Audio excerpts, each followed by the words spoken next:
Excavator দিয়ে মাটি তুলে ফেলা হচ্ছে পদ্মা নদীর তীরে। তৈরি হচ্ছে লম্বা বেড়িবাঁধ, তার উপর থাকবে পাকা সড়ক। একটু দূরে পানিতে অবিরাম চলছে মাঝারি নৌযান। ড্রেজিং অ্যালাইনমেন্ট বরাবর মাটি সরানো শেষ হলেই সেখানে ৩ স্তরে জিও ব্যাগ ফেলবে এসব বালুবাহী জাহাজ। এই পুরো কর্মযজ্ঞ চলছে পদ্মা সেতুর নদী শাসনকে ঘিরে। অ্যামাজনের পর বিশ্বের সবচেয়ে খরস্রোতা নদী পদ্মা, যে কারণে মূল পিলার বসানোর আগে বসে আনতে হবে স্রোত। পানি বাড়ায় বর্ষায় বন্ধ রাখতে হয় কাজ, তাই শুকনো মৌসুমে কিছুটা বাড়তি সময় দিয়ে ডেডলাইন সামাল দিচ্ছেন চীনা প্রকৌশলীরা।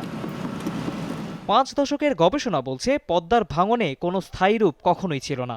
এমনকি নদীর গতি বদলেছে ভূমিকম্প আর বন্যার কারণেও।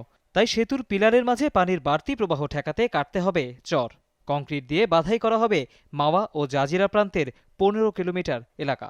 চ্যালেঞ্জ তো এখন আছে। নদী প্রতি বছরই এক এক রকম। গত বছর একরকম ছিল, আমাদের কিছু সার্ভিস কনস্ট্রাকশন ইয়ার্ড অনেক কিছু নষ্ট হয়েছিল, ভেঙে গেছিল।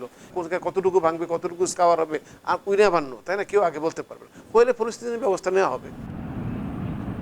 নদী শাসনের এই বিশাল কর্মযজ্ঞ শুধুমাত্র পদ্মা সেতুকে রক্ষা করবে না, বরঞ্চ ঐতিহাসিক ভাঙন থেকে রক্ষা করবে নদীর দুই তীরের মানুষকে। এজন্য বেশ জোরে সোরে কাজ শুরু করেছে চীনের সিনোহাইড্রো। এদিকে প্রকল্প এলাকায় এসে পৌঁছেছে সেতুর তৃতীয় স্প্যান। এমন ৪১টি স্প্যান জোড়া দিয়ে তৈরি হবে পদ্মা সেতুর সুপারস্ট্রাকচার। এগুলো পিলারের ওপর বসাতে চলতি মাসেই চীন থেকে এসেছে ৪,০০০ টন ক্ষমতার ভাসমান ক্রেন।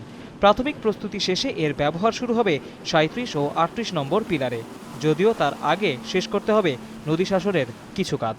পদ্মা সেতুর যে পাইলিং বা ফাউন্ডেশন করা হচ্ছে, এটা বানানোর পরে সম্ভবত এটি পৃথিবীর গভীরতম ফাউন্ডেশন হবে। পদ্মা সেতু হওয়ার পরেও নদীর গতি প্রকৃতি এবং এর আশপাশে যারা এটার উপরে নির্ভর করে জীবিকা নির্বাহ করেন, সবকিছুই আশা করি কোনো সমস্যা হবে না। এখন পর্যন্ত পদ্মা সেতু প্রকল্পের কাজ ৪০ ভাগ শেষ হয়েছে। তৌহিদ হোসেন, যমুনা নিউজ, শরীয়তপুর।